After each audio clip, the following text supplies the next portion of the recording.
So what is a verbal CTI? Like, who can get it, who can give it, and really, what does that even mean? Hey y'all, I'm Shelly. I do tips for hospice nurses. So today I'm talking about verbal CTIs, or certifications of terminal illness. We all know we need to have that when we admit a patient and prior to the start of every benefit period. But what does a verbal do? What is the purpose of that? So Medicare says that we have 2 days to get the CTI from the physician. In many instances, our doctors aren't going to be able to write the written one out in that 2-day time frame. So in those instances, you can get the verbal, and it's kind of a placeholder. As long as you have that verbal within 2 days, there is no really time frame on the written CTI, other than the fact that you cannot bill until you have the written CTI. But you can have the verbal could hold for a long time as long as you don't bill. So it's kind of that little placeholder, giving physicians time to write the written.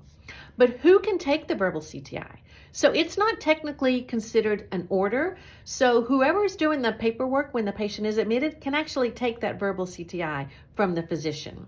The only people that can give a verbal CTI are physicians, not nurse practitioners and not PAs. Same rules as for the written. Has to be a physician. It can be the medical director, it can be the attending, as long as they're a physician.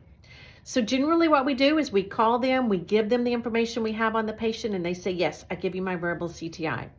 And we check that little box off in our EMR and we're done. The caveat here, though, is it's very important to remember that in order to receive a verbal, you have to have actually spoken to the physician, because when you check that box, you're saying, I spoke with the physician, I shared with them the information, and they gave me their verbal certification of terminal illness. If you're not actually speaking to the doctor, you can't actually do that.